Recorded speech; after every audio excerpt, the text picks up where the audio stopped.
Hello everyone, welcome back to another music live stream Q&A on Tonicized. My name is Sam, and I hope you have a fantastic day today.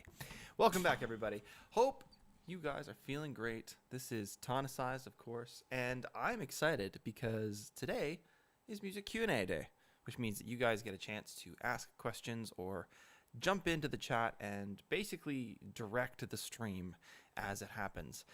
So if you guys want to, get to know about instrument ranges, that's sweet. If you guys want to talk about how to make a song form, if you guys want to look into why things are the way they are, well, then today's your lucky day because we can do that today, which is great. Let's see. I'm going to say hello to everybody in the chat here. So we've got Johan. Johan, hello, welcome. We've got Carol, we've got Theory Mary, we've got, who else? Just a few so far, so that's great. Hopefully there'll be more of us that join us later on in today's stream. Yeah. No, this is great. This is good stuff. We've had a really great stream last Saturday. Lots of epic music that was pretty much donezo, which is great. And now we're looking to start a blues tune on the next Saturday stream. And I'm going to try and do something a little differently than I have in the past, where normally it was just called, Q&A stream or Saturday's Composer Corner. Well, I'm going to try and kind of make better titles for those streams to make them a little bit more exciting, a little bit more engaging for other people as well, to kind of give them a sense of what's actually happening in these streams. Because I feel like sometimes when I just say Composer's Corner, well, that just, what does that even mean? And I think that's kind of limiting our range of viewership when it comes to the Samily. So that's something that I'm going to start doing. So you're going to start seeing better titles with all of these streams and these live streams as well, which is great. Fantastic. So as we move into the month of September, fall is upon us for the Northern Hemisphere, which is crazy. And the Southern Hemisphere, springtime is upon you. So that's pretty cool. That's exciting. I know that sometimes that brings more rain. So batten down the hatches, folks, down in the south, which is great. Okay, so speaking of next stream, this blues stream, I wanted to talk a little bit today about what makes a blues form, or what makes kind of that bluesy rock and roll sound. And this is kind of a cool thing because the structure that we're going to talk about today is universal. It works for everything in terms of the blues, and you can kind of change it up a little bit, but more or less it stays consistent all the way through each individual blues genre. So you're talking like Mississippi blues, Kentucky blues, R&B blues. We got tons of different variations of the blues, right? And they all use kind of the same format. So we're going to do that a little bit today. We're going to show everyone how we can start looking at creating a blues kind of loop, because we're going to be using that on Saturday. So if I can give you guys a little bit of a heads up as to what's coming up now, you guys will be ready for it when we get to the exciting stuff next time. Okay. So I'm going to just create a little bland grand staff here, blues form, because we're going to talk a little bit about the blues form. We're going to go with C major, nice and simple, and we're only going to do 16 measures. Okay, cool. There we have it. Booyah, working like a dream today. Okay, so a blues form. What on earth is a blues form? Well, basically, a blues form is a universal constructed system that musicians use to play this specific style. And it's really simple to get your head around it, mostly because there's lots of repetition. So before we start, we're going to have to talk a little bit about what kinds of chords we're using. What is the system that we're using here? Well, in a C major triad, right? Or C major scale, I should say. We have 8 notes. 7 if you exclude the top note. So that's cool. And on each one of these, we can create a triad. As we go up,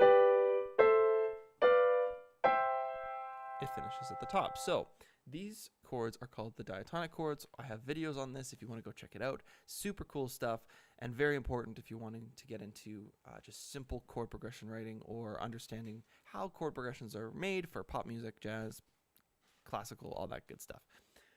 But today, we're only going to be using 3 of these chords. The 1 chord, the 4 chord, and the 5 chord, which is pretty darn nice.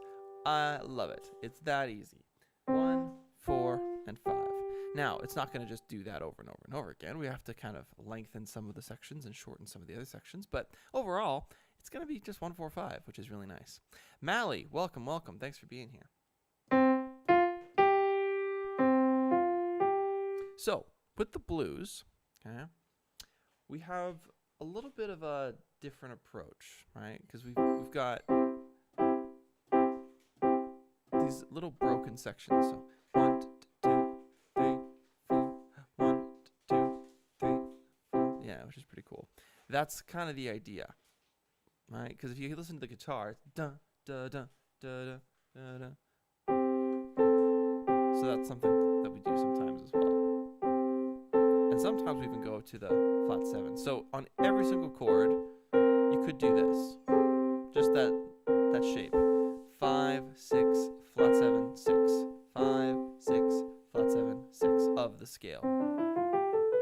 Right? That's it. Very cool. So let's talk about what's the first chord of this lovely tune. We're going to do this. We're going to go staff styles.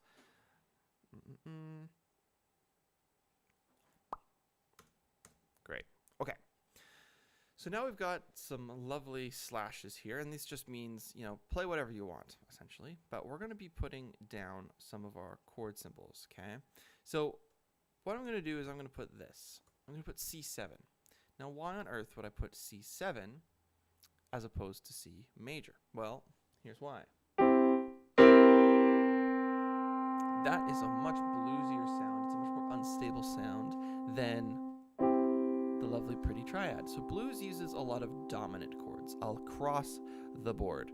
That is the rule. Dominant chords are the kings of the blues.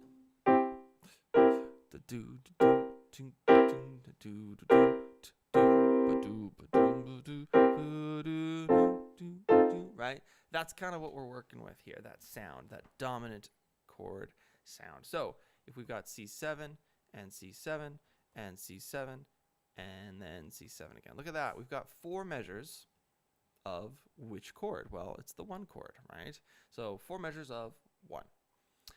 Then where do we go? Well, we move to the 4 chord. How fun. Now, do you think it's going to be 4 measures or 2 measures? Well, it's definitely going to be 2 for sure, but is it going to be 4? It's not. It's only going to be 2. So the reason being is that we want to change a little bit. The pattern sounds a little bit different. Now, take into consideration here, this is only for a 16 measure blues form. There are some other variations of this that go longer. So sometimes you'll have 4 measures of 4 chords. Sorry, 4 measures of the 4 chord. Sometimes you'll have way more. It depends on kind of what kind of style you're working with here. So is that right? Nope. We got to do this. C7. Booyah. And then C7 again. Fantastic. So F7, F7, C7, C7. Great. So let's play what we have so far. I'm going to do that lovely rhythm. It's 1 and 2 and 3, 4. 1 and 2 and 3 and 4. And 1 and 2 and 3, 4. 1 and 2 and 3 and 4. And 1, 2. And now I'm on the F7, F7, and 2, 4. 1 and 2. There's C7 again. 2, 3, 4. Now where does it go? Where does it go? Well, we've used the 1 chord. We've used the 4 chord. What's left? The 5 chord. So we're going to see what we can do with the 5 chord. Now, how long do you think the 5 chord's going to be there? Well, let's find out. 1, 2, 3, 4. 1, 2, 3, 4. Well, now it feels too long. You could do that. You could go for 4, but that's pretty boring. It just stays the same. What if we do this? 5 chord, 4 chord, 1 chord. That sounds pretty cool. And then finish with a 5. Now, why would we finish with the 5 chord? Why would we finish with G7? Because this is, it's the 5th note of the actual key that we're in. We're in the key of C, C, D, E, F, G. That's the 5. Normally, the 5 chord is a dominant chord, just normally. So this is actually the strongest resolution, the strongest harmony that pulls down to the home bass. And that's why we put it at the end, because it restarts everything and gives it that nice, refreshing kick to keep things rolling, which is really cool. Theory Mary, no worries at all. Have a great time at the gym. I'm going to be going for a run after this, so you work hard, I'll work hard too. You do it. Get it done. Very cool. Everyone have a musical day. I like that. Have a musical day. Ooh. Ooh. Theory Mary coming in with some shirt quotes here. Hold on. Hold on. I'm going to write that down.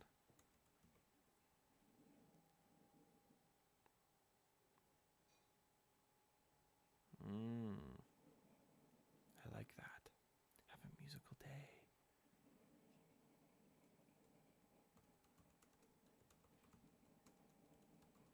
Love it. Done. Added to the list. Very good, very good, very good. Okay. I'm happy about that. Okay. Let's go back to where we were here. So we've got... Oh, I'm only doing a 12-bar form. Oops, silly me. There we go. Okay. So C7 for 4 beats. F7 for 2 measures. C7 for 2 measures. And then G7 for 1 measure. Then we got down to the F7. And then the C7. And then the G7. So, really cool stuff. Really fun to look at and say, oh, okay, that's a blues. That's kind of neat. But we can also do something really cool with this. We can change kind of our keys, and it stays the same all the way through, which is really cool. Okay, here. And now 5-7. 4. Oh, that's 6. 4-7. And then 1-7. And then 5-7. So check this out. Ooh, coffee's ready. So we got 1-7 all the way through, right? All the way through. Bloop, which is really cool. Now that's kind of a weird way to look at it. I don't like that too much. We'll go with the page view. So our 1 chord is for 4 measures. 2 chord. 1 chord. Sorry, 4 chord, 1 chord. Still waking up here. Haven't had coffee yet. 5, 4, 1, 5. So when you play through this, hopefully, 2, 3, 4, 2, ba-doo, doo.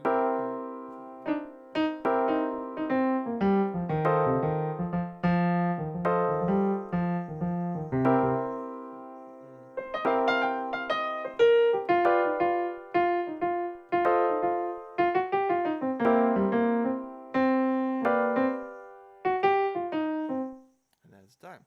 So there it is, the blues chord progression. It's locked in and loaded. Now, why did we put the Roman numerals? Because I'm about to do something just crazy. We're going to change the keys. We're going to change the key to F. Look at that. Just like that, we've changed the key and all of the chords have followed suit. We've got F7, B flat 7, and C7, which is pretty cool. So let's take a listen to this now and see if it sounds the same.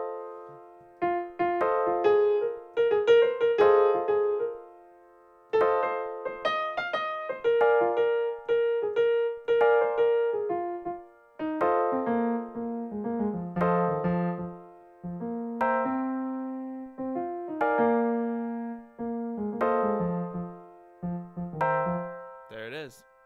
It's all there. So that lovely blues progression is a really, really nice way to get started with your blues writing or any kind of writing that involves this style. Now, I'm going to write out all of the kind of the form. Well, I already did kind of, sort of, but you can take this and basically chart it out if you're watching this back. So instead of, having this lovely sheet in front of you, you can take it and go, okay, 1, 1, 1, 1, 4, 4, 1, 1, 5, 4, 1, 5. And when you do that, and you basically put them in each individual measure, right? So 1 measure, 2 measure, 3 measure, 4 measure, 5, 6, 7, 8, 9, 10, 11, 12. You've got a 12-bar blues form that you can use to start practicing and learning and growing your blues vocabulary, which is really, really cool. So this is what we're going to start looking at when we dive into the blues on Saturday. We're going to start looking at how we can implement that a little bit. And maybe write some really cool blues tune that's got some really kind of awesome melody lines and stuff like that. So I'm looking forward to it. It's very exciting. But if you have any questions, again, you can let me know in the chat. If not, all is well. We're going to do some playing here in a bit and just hang out and have a good time. I have some news. So my partner and my anniversary was it's coming up, but we celebrated early because we don't know what's happening with the move situation and all that. So we got each other a little bit of gifts, It's all good. It's all good. I got a massage gun. It is the best thing ever. It is amazing. I love it so much. It is so nice to have something just giving her. And yeah, it's fantastic. So does anyone else in the chat own or have experienced a massage gun before? Because I think they're the best darn things in the world. They're awesome. Very cool. Yeah. No, they're great. They're great. They're great. So yeah, and then we're also, I think, looking to start cooking some kind of Asian cuisine, which is gonna be cool. So if you have any questions or recommendations for Asian cuisine, please let me know. I want to try that out as well. So, all right, I'm going to start playing some stuff here. If you guys have any questions, feel free to let me know. And have some fun. Having some fun. Having some fun. Having some fun today. Oh, I have it, but I rarely use it, so I rarely work out, so I don't use it. That's fair. I just use it every day because I love it.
cool thing. Basically the right to the left to the right to the left is really, really hard to play.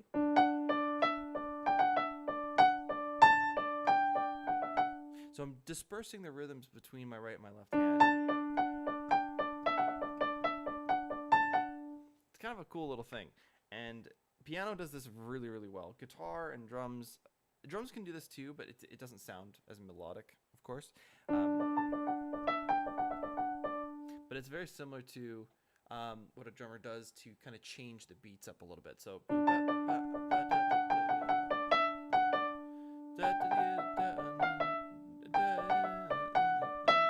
right? Where is the right hand playing? Right? The right hand has a lot more work, but you don't notice it because, right? The left hand just kind of comes in random times. All right, it's kind of neat, kind of fun. I like that kind of stuff.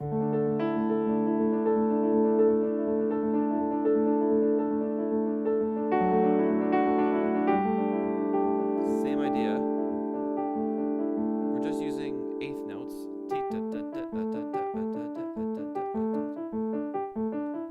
So my A is the left hand.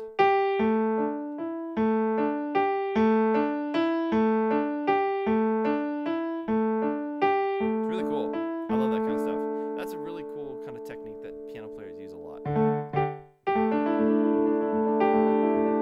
if you hold the pedal, it totally just nullifies all of the rhythms.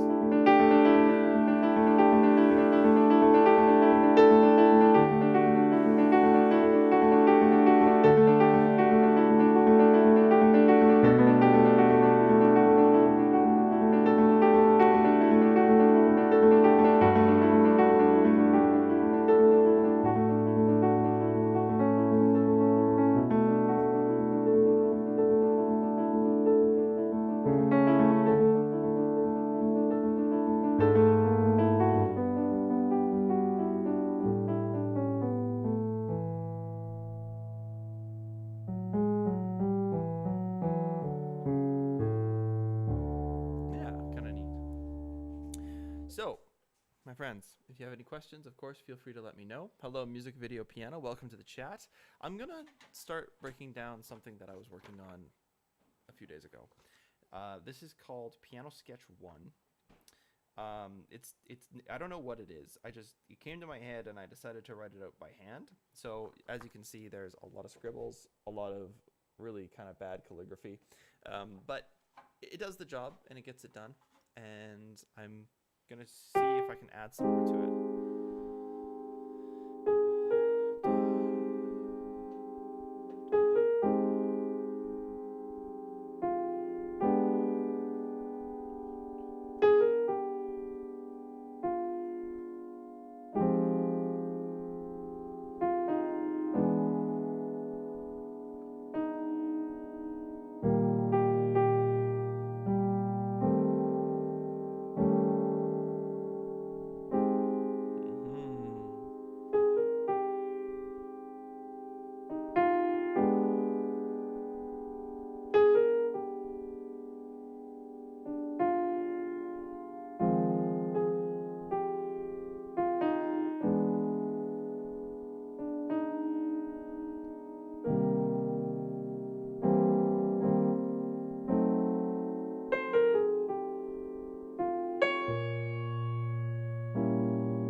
Still learning it. There we go.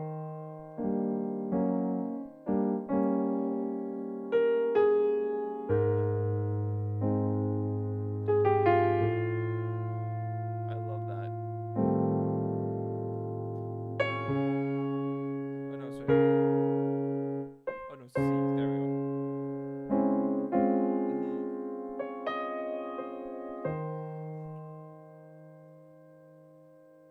What is that? There we go.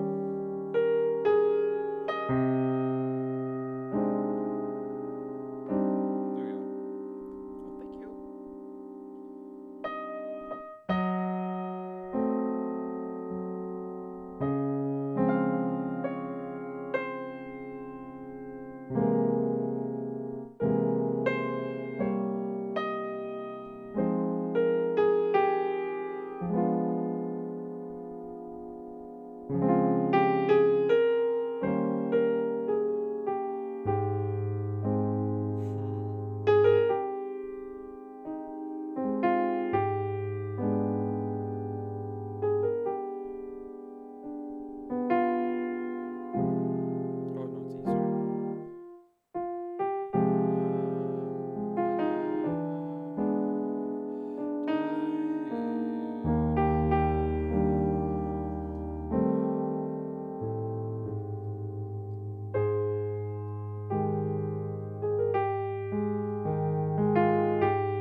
yeah. So that's kind of the tune. It's kind of a old-timey sound to it. So some of the chords that I have here are A flat major, which is the key. And then I go to A flat diminished.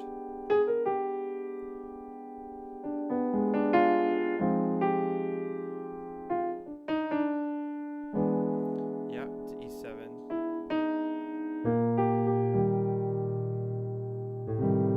Yeah, it's kind of neat, kind of cool. So let's talk about what's actually here.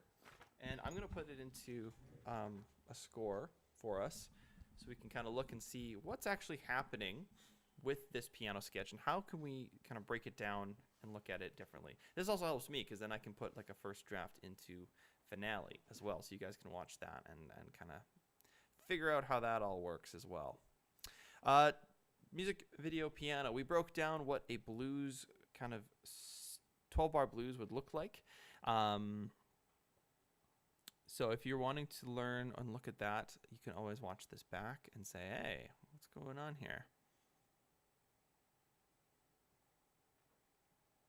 Oh, that's a great question. It's a great question. Okay. So 29 Lives, Isaac, welcome, welcome. Thanks for being here. Great to see you again. It's great to have you back in the chat. Marcia, welcome, welcome, welcome. How are ya? Good to see ya. We're about to write a piano sketch that I was working on a few days ago, and I just played through it. And before that, we looked at some blues stuff. So you can watch that back later if you'd like. Oh, coffee's so good, my goodness. But Carol is asking, I'm still practicing in the key of C. Would you suggest I practice another key at the same time or wait until I'm more proficient in the key of C? If so, which key would you suggest? Liking the music, by the way. Thank you so much. Appreciate that. What key would you suggest practicing? So what I usually tell students, and this is something that I've been seeing a lot of success in with a lot of my students, is to practice the scales in the order of the circle of fifths, excuse me. So the circle of fifths is, of course, the tool that we use to indicate how many sharps or flats are in specific key signatures. And these key signatures can be represented by scales. So when you have scales practice time, right, the logical thing to do, in my opinion, would be to look at, okay, if I'm adding 1 sharp, I'm going to get a little bit more challenging. 2 sharps, a little bit more challenging. 3, 4, 5, and so on. Again, with the flats, it's the same logic. Flat, 1 flat, 2 flat, 3 flat, 4, 5 flat, 6 flat, 7 flat, more. You know, that kind of thing. Just kidding. Totally kidding. But that is what I would suggest starting with. So if you're in the key of C right now and you're like, oh my goodness, there's so many keys to learn. What is going on, right? Maybe take a look at G major and F major. Now, F major has a totally different finger pattern than G major. And G major has a similar finger pattern to D major, A major, and E major. And B major, actually. Well, actually, yeah. The left hand changes a little bit on B major, that's why. But everything else is pretty similar from E over to G to C there in the sharp world. So that's going to be pretty straightforward, just as long as you can keep track of the sharps. The flats get wild. Flats get crazy with those finger numbers. So I would say practice C, move into G first after that, and then maybe F after. And then, yeah, all is well. I was thinking the same way, and to learn the relative minors at the same time. Yes, so I sometimes depends on the student for me. The relative minors, of course, are just found 3 semitones down from the relative major. So if you start on C, you go 1 semitone, 2 semitones, 3 semitones, or 3 half steps, right? And that is, okay, the starting point for the relative minor scale using the same key signature as C. So what does this mean? Well, it means that if you learn your major scale really, really, really, really well, it doesn't take much to learn the minor, right? Let's go D major, for example. We've got 2 sharps. This should say C sharp instead of D flat. I apologize. It's in a weird key. So now, if I go 3 semitones down, B is the natural minor of D major. So this is right here. So we still have two sharps, F sharp and C sharp. This is C sharp, not D flat. Unfortunately, it's just showing D flat. So now we can just go up using the same finger pattern, starting on B. And we have our natural minor. It's that easy. So taking those two sharps that we had from D major, changing the order a little bit,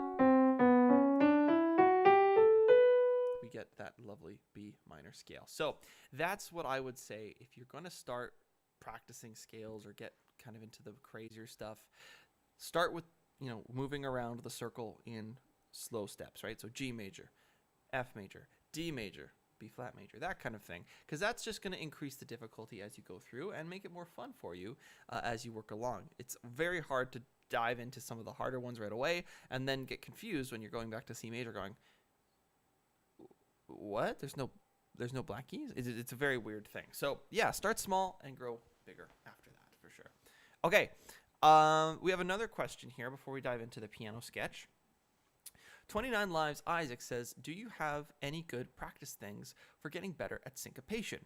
Like, for instance, I was learning to the entertainer, but the syncopation is hard. Okay, syncopation is extremely challenging to get. I always describe music as three different pillars.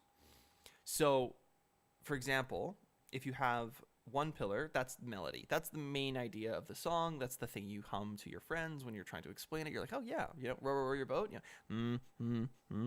That's it. That's the melody. The next pillar is harmony. So what do you add on top of that? Well, if it's dum ba ba da, the harmony is da da da da da, right? Right? You get some harmony.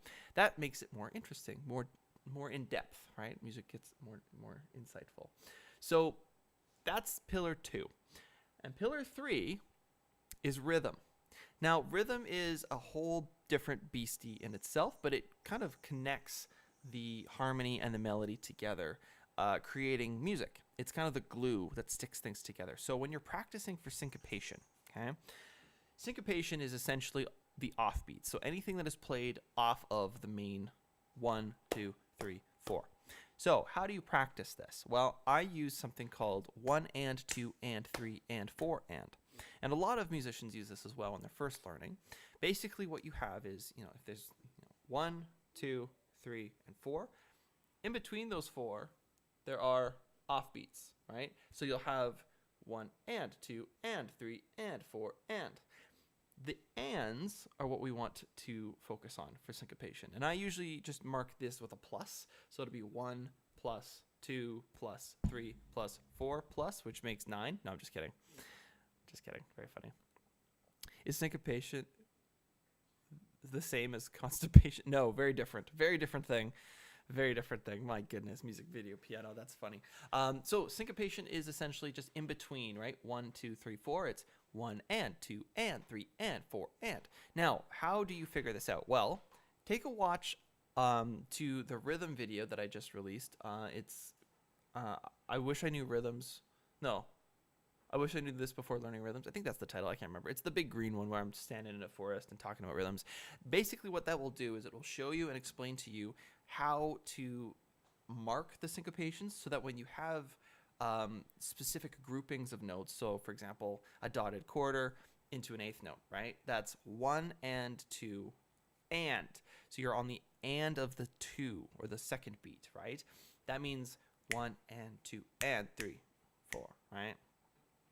So for the entertainer, da da da da da da, 1 and 2 and, aha, 1 and 2 and 3 and 4.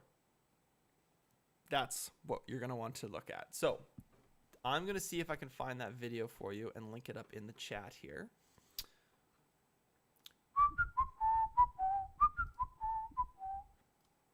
Do-ba-dee-doo-ba-dee-ba-doo. Wah.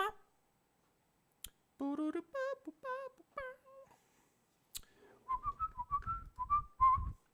we go. Oh, I should have just kept the... silly me.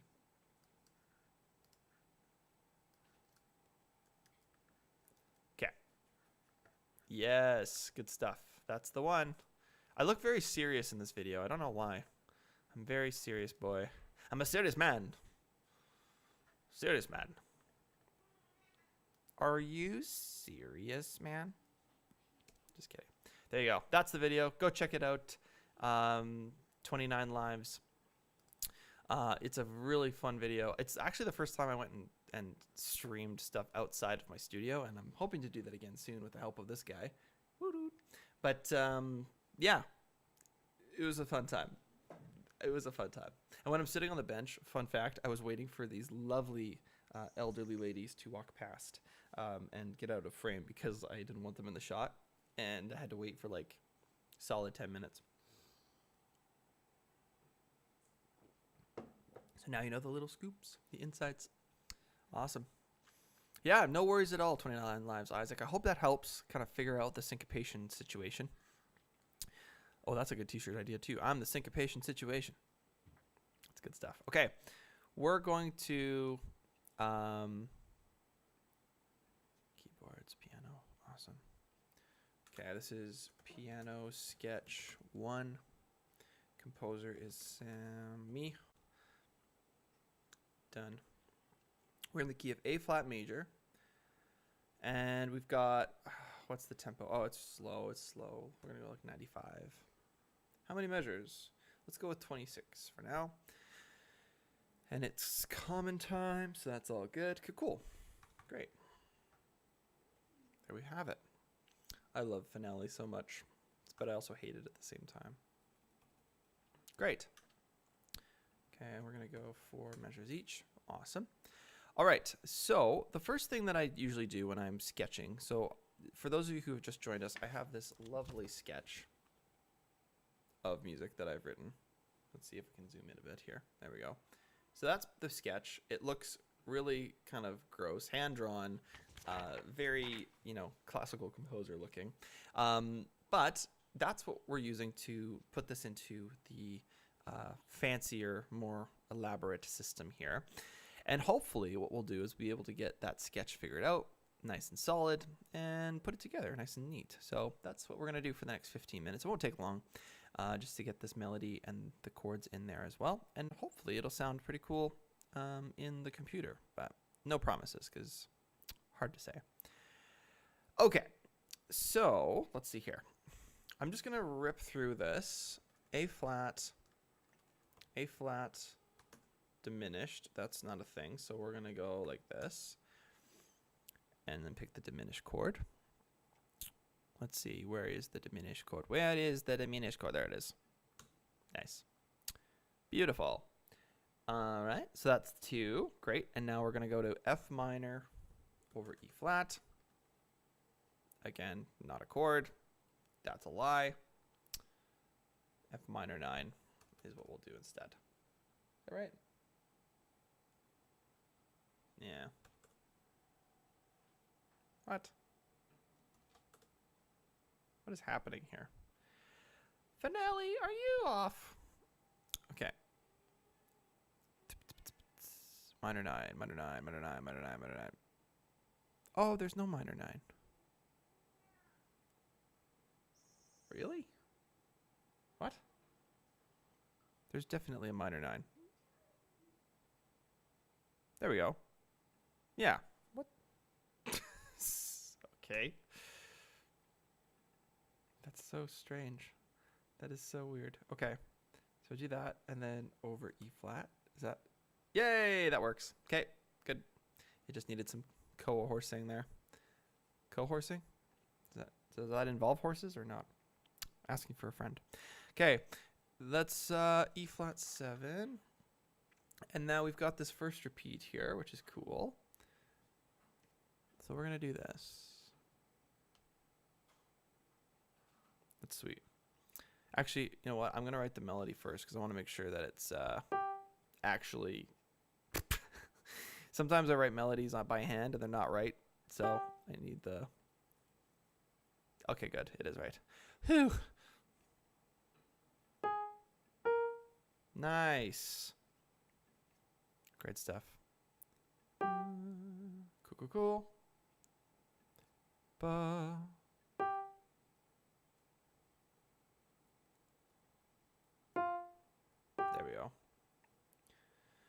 Nice. Dum, ba-da-dum.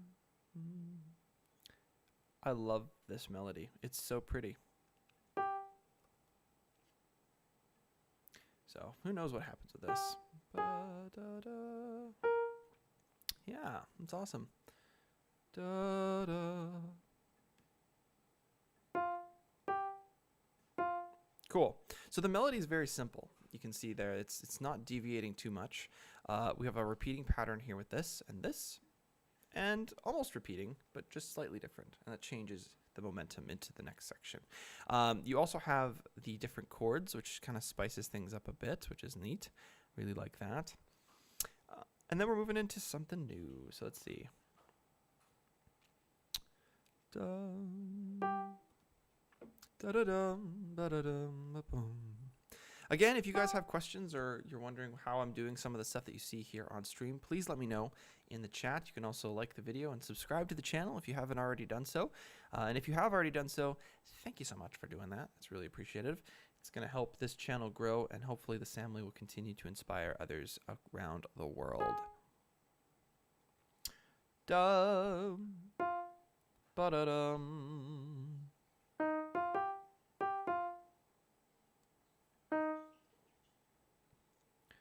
Ba-ba-da-dum. There we go.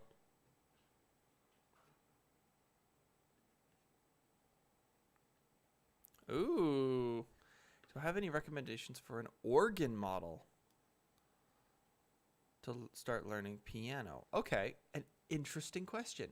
So organ and piano are two very different instruments. There are some different techniques involved with either.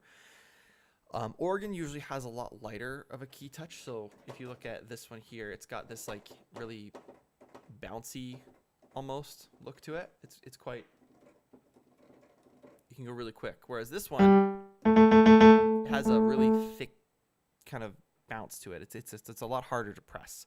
And so that in itself is a different playing style, right? But when it comes to organ versus piano, you can learn piano, you can learn how to play organ on the piano. And then it's just a simple switch over. I don't know how good it is to learn piano on the organ.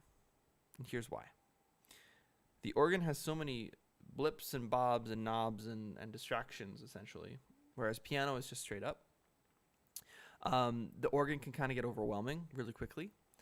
There is electric pianos, yes. So that would be, I think, the best thing, because check this out.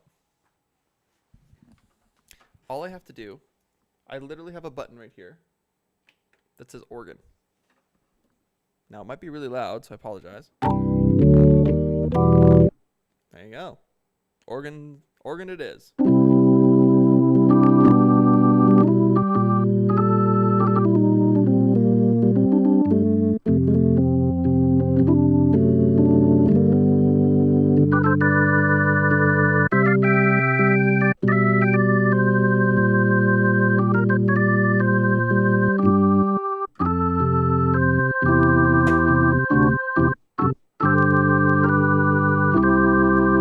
There you go. Organ it is. Just kidding. You can't do that on an actual organ. But that's what I kind of, you know, if you're going to buy an organ, they're big, they're clunky, they're staying in one spot. You're not moving them. But with an electric piano,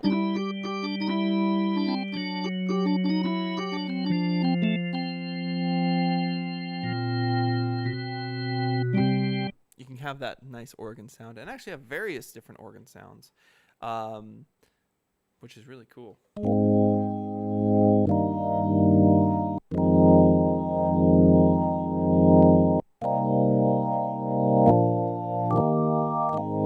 It's really cool.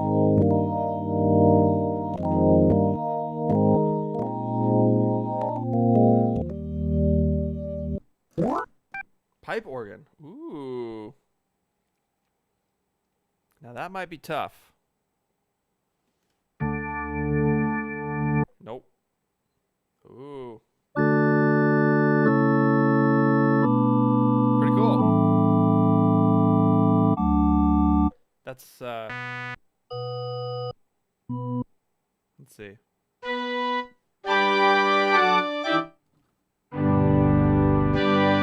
It's pretty accurate.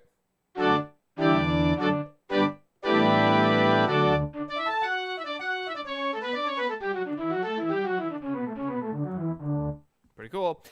So when it comes to sounds and other good stuff, that's the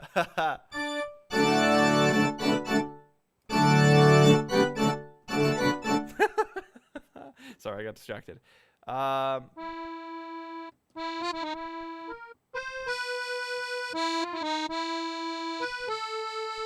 Do you guys recognize that? It's so cool. Cool. Lots of cool stuff in terms of having the kind of the organ sound. That's not organ anymore. That's some weird thing that they're trying to do. And there are some really cool keyboards out there. So now we're getting into the world of which keyboard do you get, because there's sounds that sound really good, and there's some sounds that sound really kind of, and you want to make sure you're putting your money towards a good thing. So this one that I'm using right here is called the Yamaha MX88, and it has lasted me a good 6 years. I have accidentally bumped one of the wheels into it and broken it, so that's kind of a bummer, but everything else works fantastic even after 6 years of use, and it's got a lot of really cool sounds. Now, granted, this was a little bit more on the pricey side. This was about $2,000, give or take, when I bought it a few years ago, and I think it's about the same. You can connect it to a Mac via USB B, so the printer cable, essentially. If you have a printer cable with USB-A and USB-C, or USB-B, I can't remember. I think it's USB-C. That will connect to your computer, no problem. And you'll be able to put it into the DAW and have that MIDI sound. So it's not going to give you the audio from that. It'll give you MIDI signals. So just literally cues for the computer to make its own noise. However, if you want to put it into an interface, the interface can then go into a Mac or a PC, depending on what interface you have, and you can get every single sound that's actually downloaded into this supercomputer of a keyboard itself, which is really cool. Now, you can get some crazy keyboards out there that are like $5,000, $6,000, $7,000 that have way more sounds than this one, but those I find are very hard to use if you don't perform gigs or if you don't perform professionally. They're not really worth the money because there's just no use of having that much stuff if you're not going to use it for lives and stuff. You just get to cycle through it. That's what you're paying for, essentially. You just get to experiment with all these sounds, which you can create on your own with different softwares. So my suggestions and my recommendations are always kind of in the Roland world or the Yamaha world. Lots of good stuff there. You can get the P90X. Sorry. The P135s are really cool. I'm not sure if they have organ sounds, though. I'd have to do my research on that. So P135s, you have what are they? The 30s, the P30s. Hold on. I can't remember what they're called now. Shoot. Hold on a sec, you guys. I'm just going to look that up quickly here.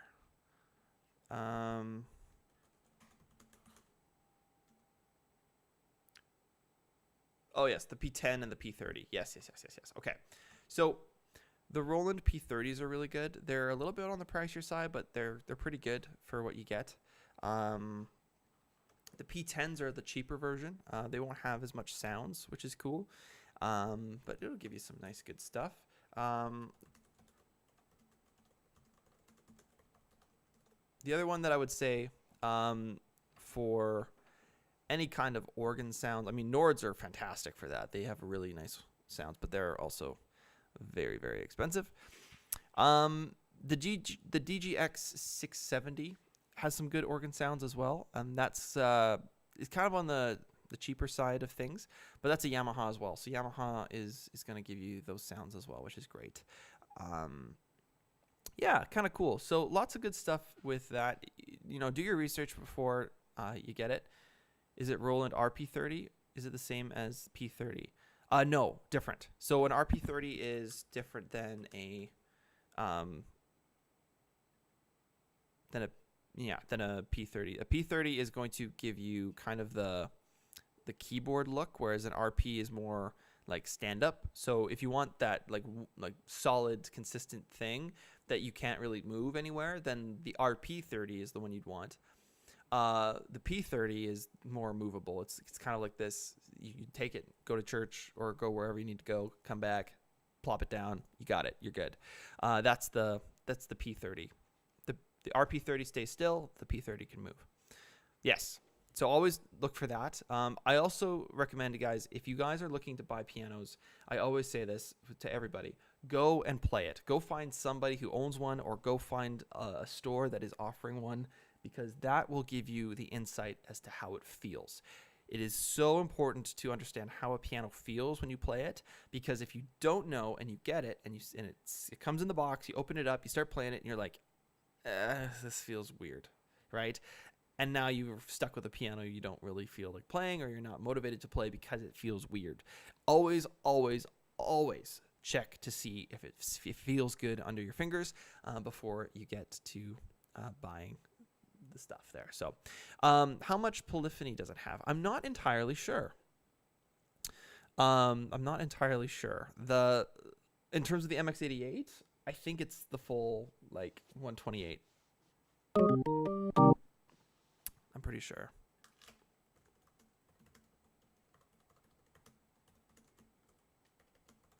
Let's see. Yeah, MX88 was what it was. Yeah, 128 notes is the maximum polyphony for this one. So, hello, Mycelium. Welcome, welcome. Thanks for joining us here today. We're talking about some keyboards and stuff, which is really cool. Oh, bye, Marcia. We'll see you soon. See you next time. Thanks for being here. Thanks for jumping in. Super cool to have you. On YouTube this time instead of Twitch. Yes, on YouTube. We've switched over. We've converted. Yes, good stuff. YouTube's been a lot more fun, I find, and it's a lot more accessible for everybody, which is really nice. So, yeah, it's kind of neat. So yeah, looking at all the polyphony stuff, that's going to mean the quality of the sound is going to be better, essentially. So if you have 128 notes per maximum polyphony, that's pretty much the maximum you can get is 128. So really good stuff for that, and you can look to see kind of what effects it has. That's not really a priority, though, if you're just wanting the sounds. The sounds are what you want to kind of look for. So looking for some good organ sounds or whatever you're wanting to look for, that's super, super important. So yeah, do your research, look up the specs, look up the details of what you're going to get, and hopefully it will help you make an educated decision as to what you want to get from your piano. All right, friends, we're going to finish this sketch out here, and then we're going to call it a day. If you have any more questions, of course, please throw them in the chat. I would love to answer them. It is Q&A day after all, and you know, music theory has a lot of little parts to it. So okay, so this is a sketch I've been working on for just a few days now. It just popped in my head, I think 2 days ago. So, cool. And then we're gonna do it like this.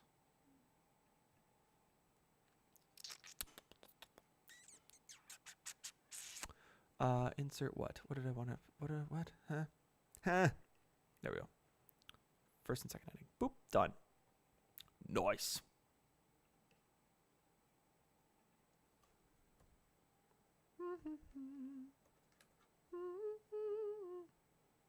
Okay, you need to stop.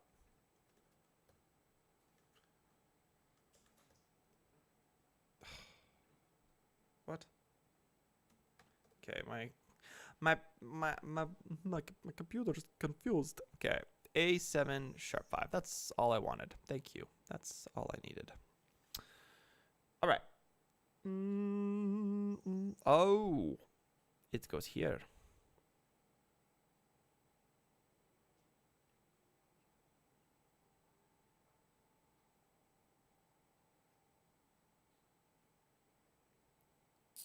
No, it doesn't. No, it doesn't. It goes here. That's right.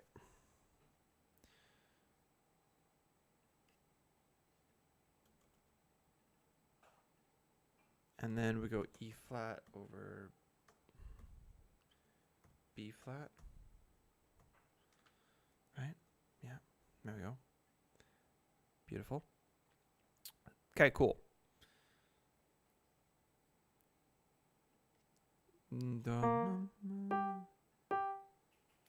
Oh yeah, weighted keys versus non-weighted keys. That's a very important one as well. So if your keys are weighted, that means you're gonna have that real piano feel to them. If they're not weighted or they're semi-weighted, they're gonna feel a lot lighter. So you play faster, right? The scales will just they'll go, but you're not gonna have that same kind of resistance as an actual piano. So something to think about as well. Usually the bigger pianos have the fully weighted keys built in, so you don't have to worry about it too much. But if you're looking for something a little smaller, a little cheaper, you have to kind of watch for those weighted keys versus semi-weighted versus fully weighted.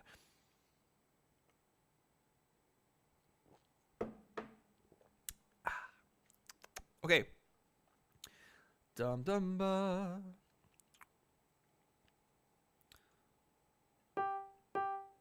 Nice.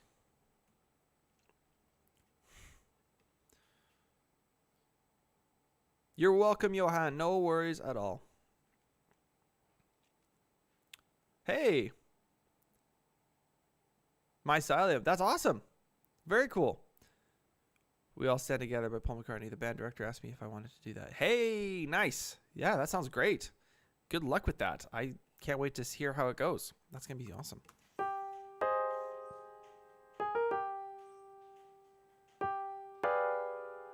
Oh, that's an F. So it sounds very non-human, which is hilarious.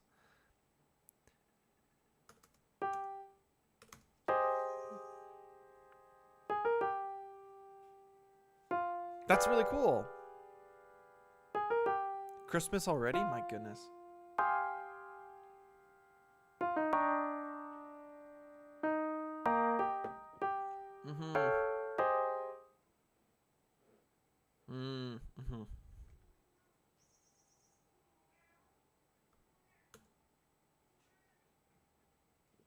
Oh my goodness. Ba ba ba. Awesome. There we go. So that's going to be a little better. And then we go here. We move it. Yeah, perfect. Great. Okay, so let's finish the rest of this up here, and then we'll call it a day. We got C minor 7. Really? Okay, we're just going to do that then.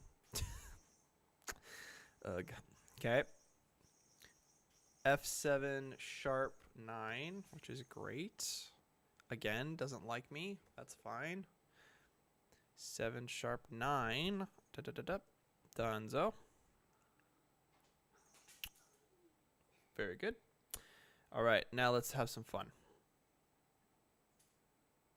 And I play trumpet because we had only 2 trumpets left in our big band, so I have to learn trumpet. Hey, that's cool. Well, good luck. That's very hard to do.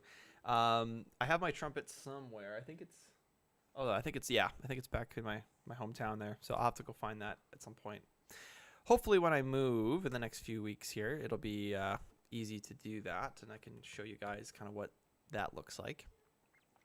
I'm really excited. The new space that we're going to have for streaming and stuff is going to be super duper cool. I'm going to set it up all nice and neat and have that kind of same vibe I had with the first time I moved from BC to Alberta.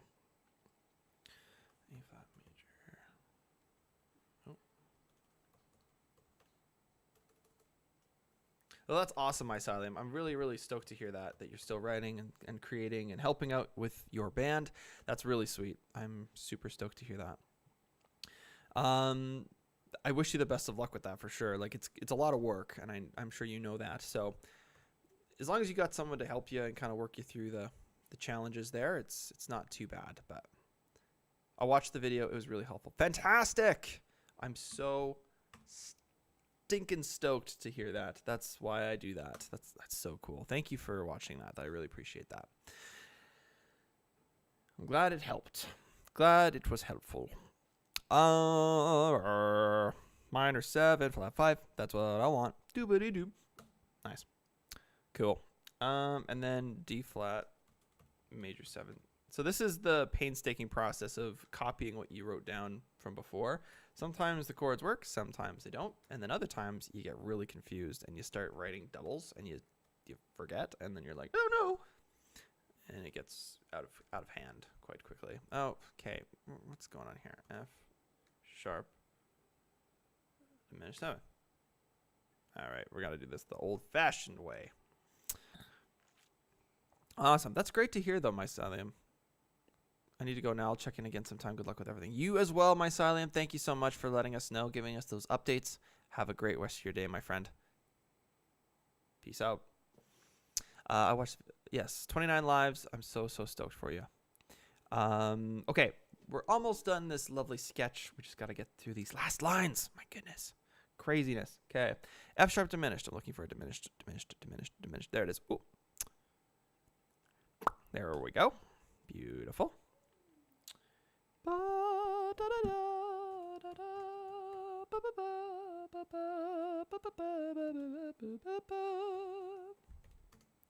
course. Okay, let's try it again.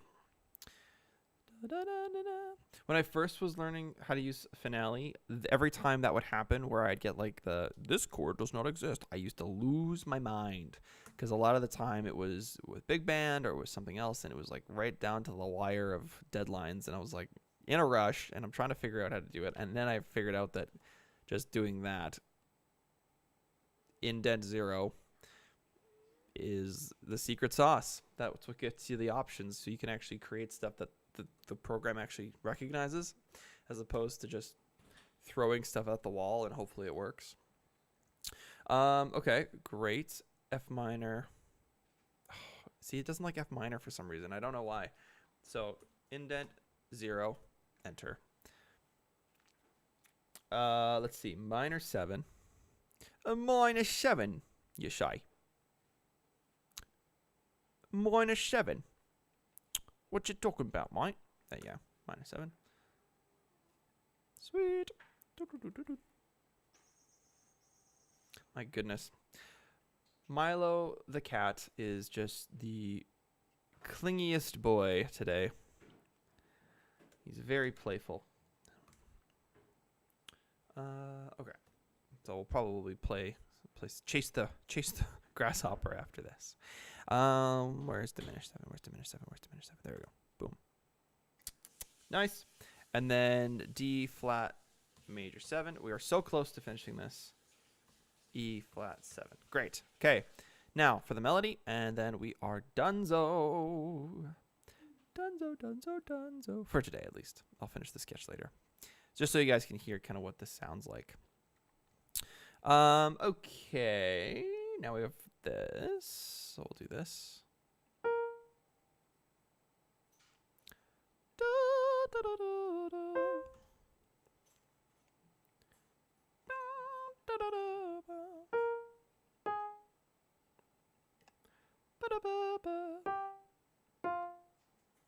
Oh no.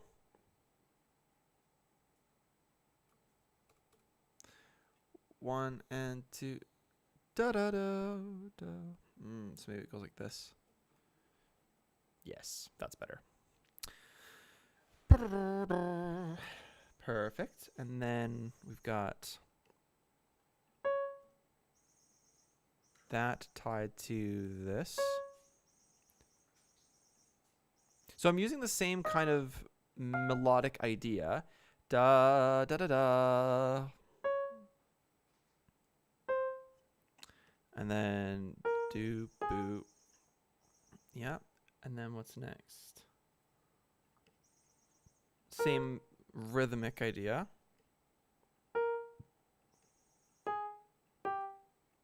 Awesome. Music, video, piano. No worries at all. Take care. See you later. Thanks for being here. We'll see you on Saturday for blues. 29 Lives says, I'm transcribing by My Romance by Ben Webster for tenor sax. That's cool. How is that going? Is it tricky? Is it hard? I bet it is challenging for sure. There we go. And then we're going to go back to this. Da, da, da, da, da, da. Where was I? There we are.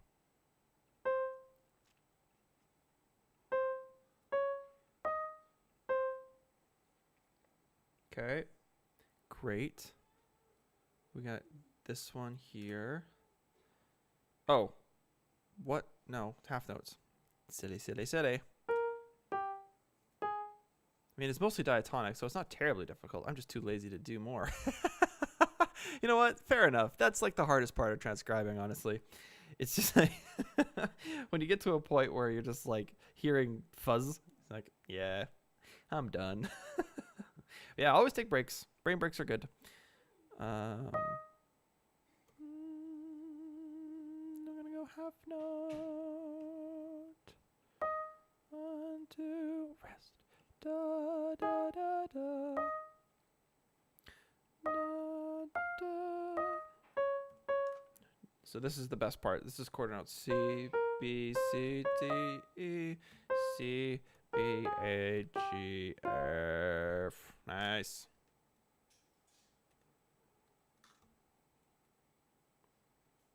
Nice. And then this is even better. F, G, A, B, C, G. Yes. Good stuff, good stuff, good stuff, good stuff, good stuff, good stuff. And then we're going to go like this and just put a repeat to... Nope. Undo. Undo. Undo. Repeats backwards. Yeah, there we go. Cool. Now we're going to take a listen and see how it sounds.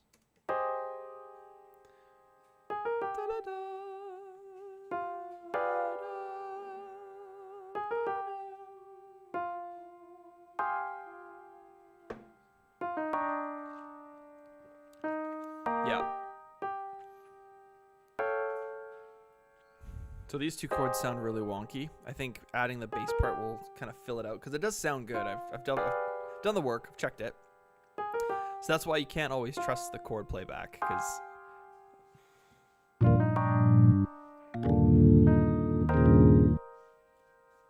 yeah.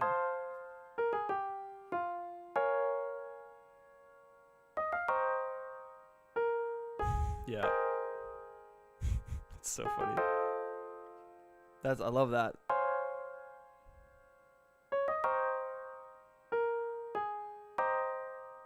E flat, it should be E flat 13, I realize.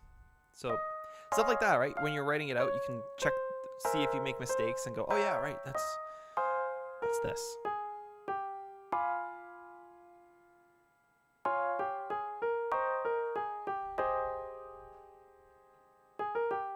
And then it loops. Ah, oh, so good.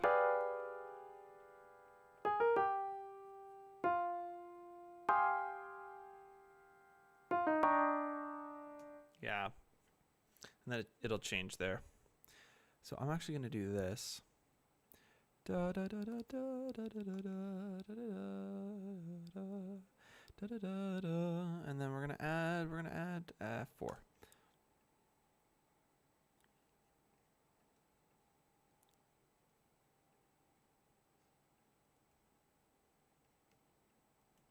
Yeah. La da da da da da da da da.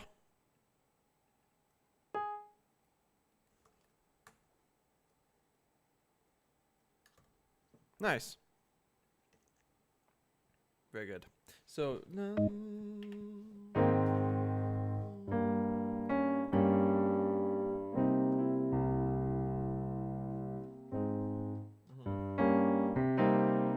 so we're gonna do that now. Basically, we're gonna add a little bit of a turnaround, so it'll be G diminished 7, and then we'll be done. Diminished 7.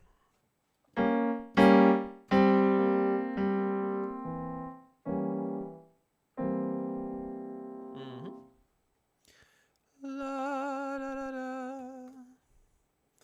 Nice. I should put that in brackets, but I won't for now. I'll just leave that there, and I'll know that that's a turnaround. There we go. Beautiful. I'm actually gonna make one of my students learn this, I think. Very cool. All right, friends. Oh, stop. We are all done for today. What a great Q&A stream. Lots of questions answered. Lots of keyboard talk. Lots of organ chat. Lots of harmony chat. All that good stuff. Why are some bars / measures so long? Or measures longer? I've never seen an explanation for that. Oh, that's a great question. Okay, let's talk about that before we go. So here, why is this longer than, this, for example? Well, here's why. Because there's only 2 measures in here. I haven't really done the cleanup work. As soon as I do that, boom, cleans it up, right? And it's moved in. So the size is just compensating for the size of the page. And sometimes the music doesn't have very much to add. So we don't really, need that space. Or sometimes we have too many and we can make them longer just by switching up some of the systems. Right now we've got 4 per system. And it should look a little bit cleaner, which is really cool. So if I go like this, all measure, I'm going to put 4 per measure. So 4 measures per line. Boop.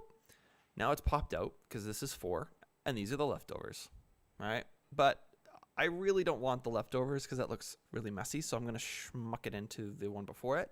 So everything else is going to look a little bit longer than these because this is a little bit more condensed due to having to fit all of these in here. Now, hypothetically speaking, if I do this and I say, I want 12 per line. Yikes. Yikes, right? It looks really gross. Now you have 12 measures per line, but they are so small that they are unreadable. So you have to have them longer like this so you can have that nice spacing so you can read it better and play it effectively. That's why some measures are longer and shorter based off of the size and the amount of music on the page. Very cool question. Very good stuff. That's a great question. I really like that. All right. Very cool. You guys have a fantastic rest of your week. Happy Monday. Go listen to some music. Go say hi to your loved ones. Subscribe to the channel if you haven't already done so. Like the video down below. Comment what you would like to see next at the next Q&A. And I'll see you guys next time on Saturday when we start writing some blues music.